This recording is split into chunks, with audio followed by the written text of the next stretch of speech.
السلام عليكم ورحمة الله وبركاته. نحمده ونصلي على رسوله الكريم. أما بعد، فقد قال الله تعالى في القرآن العظيم وفي الفرقان المجيد بعد أعوذ بالله من الشيطان الرجيم بسم الله الرحمن الرحيم. قد سمع الله قول التي تجادلك في زوجها وتشتكي إلى الله والله يسمع تحاوركما إن الله سميع بصير. صدق الله مولانا العظيم. புகழும் புகழ்ச்சியும் இறைவனாகிய அல்லாஹ்விற்கு உரித்தாகட்டுமாக. அவனுடைய சலாமும் சமாதானமும் கண்மணி நாயகம் ரசூலுல்லாஹி ஸல்லல்லாஹு அலைஹி வஸல்லம் அன்னவர்களின் மீதும் அன்னவர்களின் அடிச்சுவற்றினை பின்பற்றி வாழ்ந்து மறைந்த உத்தம சத்திய சஹாபாக்கள், தாபிஈன்கள், தபஅ நாதாக்கள், ஷுஹதாக்கள், சாலிஹீன்கள் இன்னும் நம் அனைவரின் மீதும் என்றென்றும் நின்று நிலவட்டுமாக. ஆமீன். கண்ணியத்திற்குரியவர்களே, அல்லாஹ் சுப்ஹானஹு வ தஆலாவுடைய மகத்தான கிருபையினால் 24ஆம் தராவீஹுடைய தொழுகையை தொழுதுவிட்டு இங்கு அமரக்கூடிய தௌஃபீக்கினை கொடுத்திருக்கின்றான். அல்ஹம்துலில்லாஹ். இன்று ஓதப்பட்ட இறை வசனங்களிலிருந்து அல்லாஹ் சுப்ஹானஹு வ தஆலா நிறைய விஷயங்களை நம்ம மனிதனுக்கு படிப்பனையாக சொல்லி காட்டுகிறான். அல்லாஹ் சில பெண்களை குறித்து தன்னுடைய குர்ஆனில் குறிப்பிட்டு சொல்லி காட்டுகிறான்.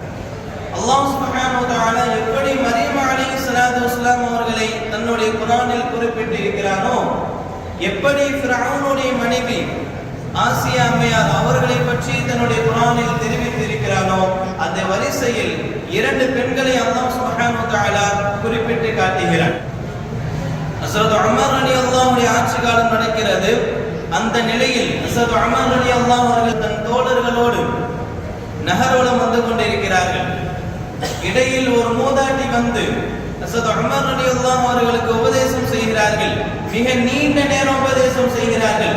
இதையெல்லாம் பார்த்த அந்த நபித்தோழர்கள் எல்லாம் சொன்னார்கள், இந்த மூதாட்டியுடைய பேச்சை கேட்பதற்கா ஒரு நாட்டினுடைய ஜனாதிபதி இவ்வளவு நேரம் நிற்க வேண்டுமா என்று அந்த தோழர்கள் எல்லாம் கேட்டார்கள். அதற்கு உமர் ரலியல்லாஹு சொல்லி காட்டினார்கள், இடையில் தொழுகையுடைய நேரம் மட்டும் இல்லை என்று சொன்னால் இவருடைய பேச்சை கேட்பதற்கு, இந்த வயதான இந்த பெண்மணியுடைய பேச்சை கேட்பதற்கு நான் இரவு வரை நின்றிருப்பேன் என்பதாக சொன்னார்கள். அவர்கள் யார் தெரியுமா? படைத்த இறைவனே இவர்களுடைய பேச்சை கேட்டார். இந்த உமர் கேட்க மாட்டாரா என்று தன் தோழர்களை பார்த்து ஹஸரத் உமர் ரலியல்லாஹு அவர்கள் சொல்லி காட்டினார்கள். யார் அந்த பெண்மணி? அல்லாஹ்வே அவருடைய பேச்சை கேட்டிருக்கிறான் என்று சொன்னால் எவ்வளவு சிறப்பு வாய்ந்த ஒரு பெண்மணி. அந்த பெண்மணி யார் என்று சொன்னால் ஹவுலா பின்த் ஸஅலபா ரலியல்லாஹு அன்ஹா அவர்கள்.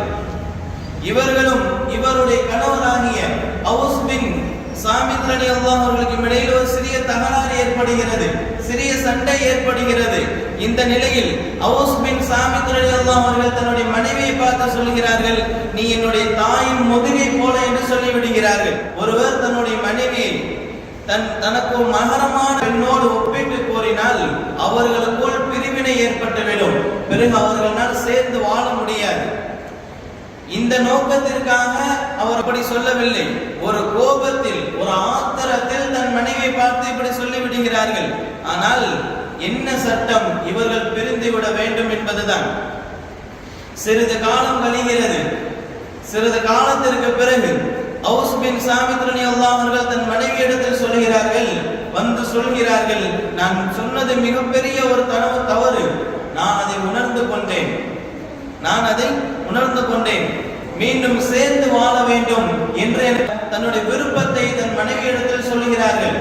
இதனை தொடர்ந்து அவருடைய மனைவி ஹவுலா பின்த் ஸஅலபா ரலியல்லாஹு அன்ஹா அவர்கள் ஸல்லல்லாஹு அலைஹி வஸல்லம் அவரிடத்தில் விளக்கம் கேட்பதற்காக வேண்டி செல்கிறார்கள். நபியிடத்தில் நடந்த நிகழ்வுகளை எல்லாம் சொல்கிறார்கள்.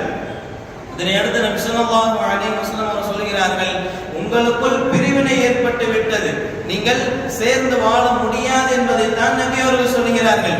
இதனை தொடர்ந்து அந்த ஹவுலா பின்த் ஸஅலபா ரலியல்லாஹு அன்ஹா அவர்கள் சொல்கிறார்கள், என்னுடைய கணவர் கோபத்தில் மட்டும்தான் அதை சொன்னார், அதை வைத்து தலாக்கை அவர் நாடவில்லை என்பதாக அவர் சொல்லும் பொழுது, அந்த பெண்மணி சொல்லும் பொழுது நபி ஸல்லல்லாஹு அலைஹி வஸல்லம் அவர்கள் சொல்லிவிடுகிறார்கள், எப்படி இருந்தாலும் நீங்கள் சேர்ந்து வாழ முடியாது.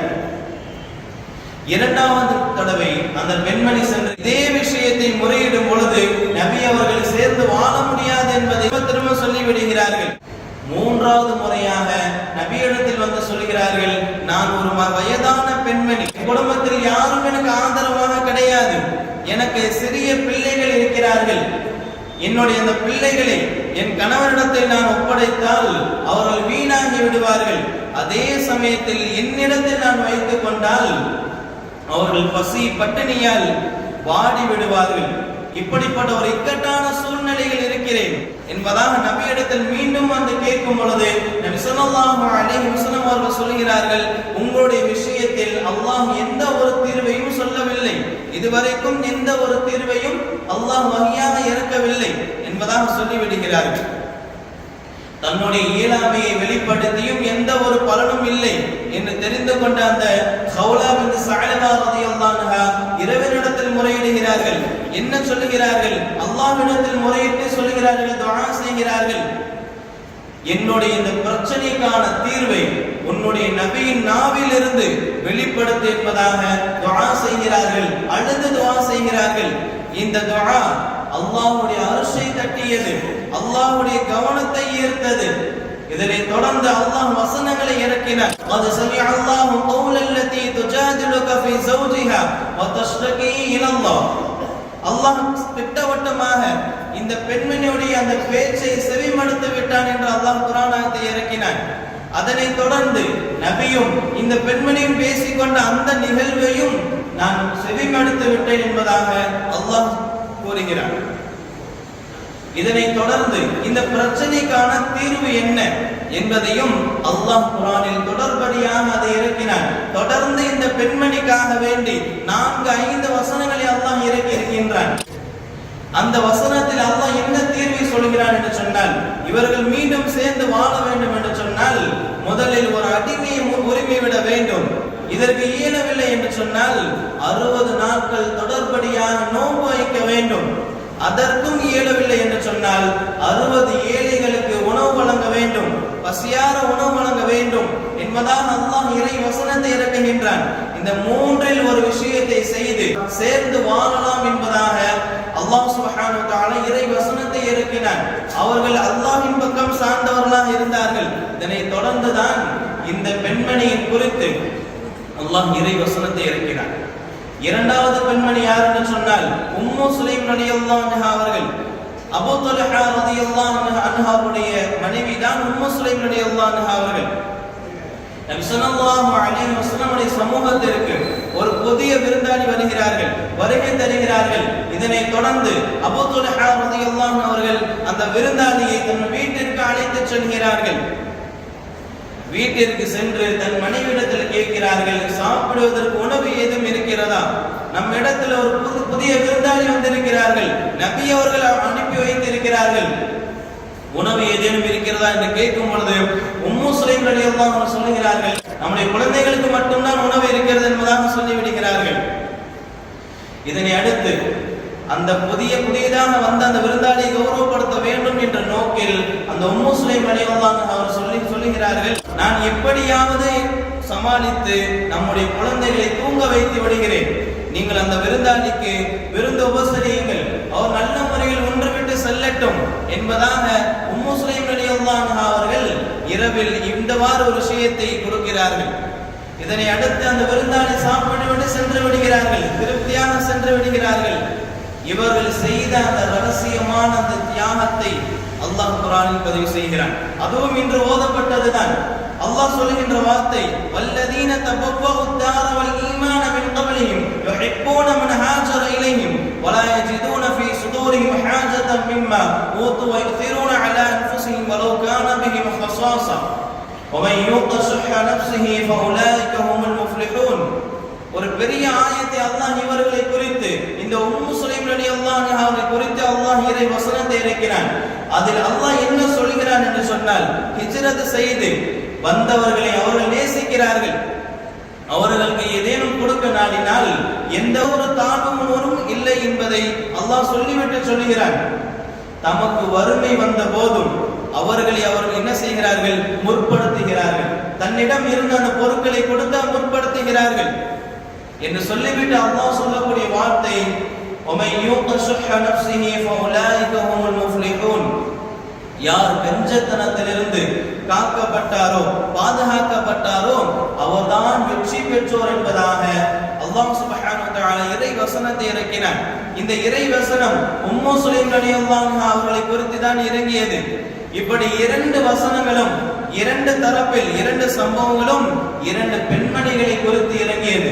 இதிலிருந்து நாம் தெரிந்து கொள்ள வேண்டிய விஷயம் என்னவென்று சொன்னால், முதலாவது கௌலா பின்த் ஸஅலபா தன்னுடைய கணவரை மிகவும் நேசித்தார்கள்.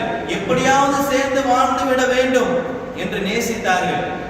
இதே நேசம் தான் பெண்களுக்கு இருக்க வேண்டும்.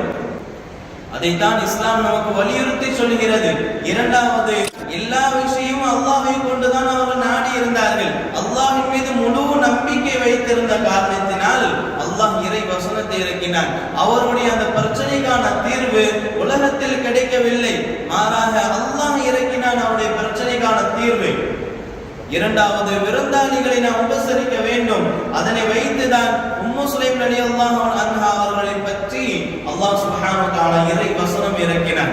அதற்கெல்லாம் முழுமையான காரணம் அவர்கள் செய்த அந்த ரகசியமான தியாகம். தன்னிடத்தில் இல்லை என்று சொன்னாலும் விருந்தாளிகளுக்கு உபசரித்தார்கள்.